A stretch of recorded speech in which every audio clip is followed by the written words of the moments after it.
So the recipe I'm about to share with you now is a great one for winter, and it does involve the famous cabbage, which I have to admit, the first time I ever thought about using cabbage for a wrap type recipe, it didn't actually excite me, I have to be honest with you.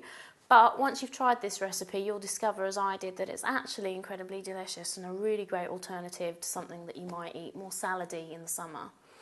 So what I have here is a pointy cabbage. Now you can get away with just using a normal white cabbage, that's absolutely fine.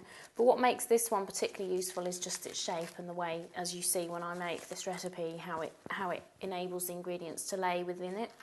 So as always, you probably want to first of all just remove the outer leaves and make sure that the one that you do choose to use is actually in good shape with no nasty bits or dark bits on it. And then with this one in particular, you just want to take care when you peel away the leaf that you're not damaging it as far as you can, because sometimes you will get holes in it like this one here. So let's just get a really good one so I can show you what to do. But of course, if you do get holes, it doesn't matter, because you're going to be putting things in there that will probably cover it up anyway, so it's not the end of the world. Alright, so here we are with a nice clean leaf, which we're just going to place here. This is going to form effectively the foundation for this recipe. And what's great about this, as with any wrap type recipes, really you can put in it whatever you wish, but as per this particular recipe which I'm sharing with you, there are certain things that actually I think taste fabulous in this. So to begin, I'm going to take an avocado, and we're looking for a nice ripe one here, one that's going to spread nice and easy into the cabbage, which we do have. And then we're just going to slice it down. It's always important to do this bit on the chopping board actually, and not in your hands. I learned that the hard way when I was about 22 years old and have the scars to prove it. So you want to make sure that you're cutting down onto the board. Then you're just going to put a nice thick layer of avocado in here, and it will obviously depend how much you like avocado and just how kind of plump you want this wrap. And I'm just going to really put in most of this half. Now if you don't like avocado, then of course you can put something in like a nut pate or some seed cheese or something like that, so it doesn't have to be avocado, this is just this particular recipe. Alright, next step, tomato. And as always, I encourage you to absolutely get all your ingredients organic where possible, but certainly with tomatoes it makes all the difference in terms of flavour. And this is just a case of laying it in here. Again, you know, quantities are completely up to you. But this is going to be a nice juicy one because we have a nice big leaf. So put that to one side. Next up is some pitted black olives. Now I do want to take a moment to talk to you about olives, because most commercial olives are actually pasteurised, and that's why they have a kind of weird tang to them.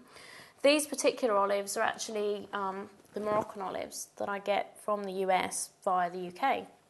And I've been eating these olives for a number of years now, and I absolutely adore them. They are not pasteurised, they're completely raw, they taste very, very different to most olives that you'll buy in any shop, even a delicatessen. They are so superior to any others I've ever tried. So you just want to pit those and then pop those on top, and this will bring that kind of salty bite to it, also a bit of texture there. And again, depending on how much you like olives is how many you'll put in. The final step is to add some coriander, which for those of you in the US is cilantro. And you want to add a fair amount of this because this is really going to spice up the dish. It's up to you whether you lay in stalks or break it up. And if you don't like coriander, then again, feel free to add a different type of green. It might be another herb, it might be some rocket, which in the US is arugula. You might add in some sunflower greens or something else. But whatever it is, just adding in those extra greens is going to make all the difference. So then the final step in terms of the roll side of this is literally to roll it up. And you could secure this with a cocktail stick if you wish, but as you can see, it rolls really nicely. It doesn't rip or tear like a lettuce leaf sometimes does, and it holds itself together really, really well. And it really does taste extraordinarily delicious, but what the other part of this recipe is the garlic ginger dip, and that's what I'm going to demonstrate for you next. Because when you add a dip to this recipe, you've actually got like another aspect of the dish which really kind of drives the train home, so to speak. It tastes so much better when you've got something else to dip it in. And although this is more of a liquidy type dip, do feel free to experiment with any nut-based dip or any creamy type thing if you want something a bit more decadent. So what you need for the actual dip is just a little bowl, because you don't want a ton of this, it's quite rich. We're going to be adding in, first of all, some olive oil. And this just gives that the base to it that it needs in order for it to be a nice rich dip here. And then we're going to balance that out a little bit with some pure water. Okay. Now a lot of this will be to taste, because some of you might like it a bit more oily or fatty than others. So do taste test at every stage of this journey. But then we're going to kind of dilute it and freshen it up a bit with some juice of lemon and lime also. And you don't need a ton of this because you don't want to overpower it, but just a little squeeze in here to add some different flavour. And, you know, the lemon and lime together is actually much better than one or the other on its own. All right, so that's that. Next step is to finely chop some garlic. You don't need too much of this, but it does make a big difference, especially if you want something that tastes a bit more oriental, which this dish definitely can taste with the cabbage element, with the rest of the ingredients. And it's up to you really whether you grate this or finely shred it, whatever you want. But actually, traditionally when I've made this, I've actually cut the garlic up just into fairly large pieces actually. It really is quite nice this way for once. Okay, especially bearing in mind you're not going to be eating a ton of this. This is literally just to dip the end of your wrap in to get a different flavour and a different experience. So that's nearly all the garlic.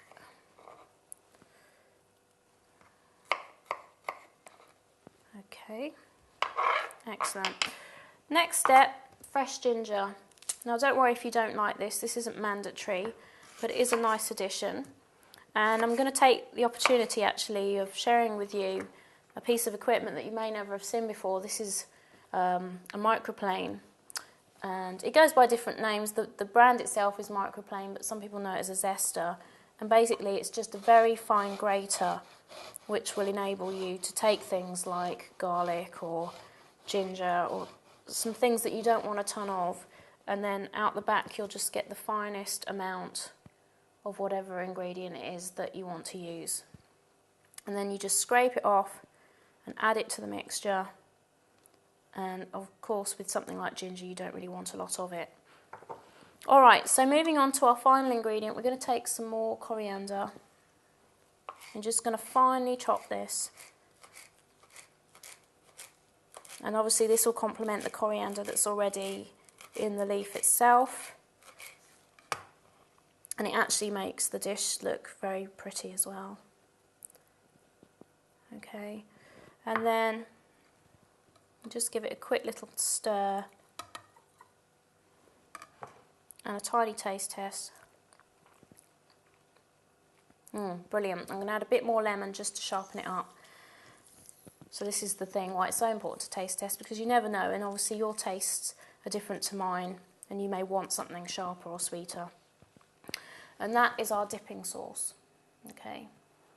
And when it comes to actually eating it, of course, very straightforward. You'll literally hold this in your hand. Make sure it's secure. And then just dip it in before you eat. This is the best bit. Wow. Just a fabulous winter lunch or dinner. And I really hope you'll try it. I always forget how good that is. So very simple to make. You don't have to have the dip, so if it looks like one step too far, just leave that step out. Maybe put a bit of nut cream in there or something and you will be in seventh heaven. Enjoy.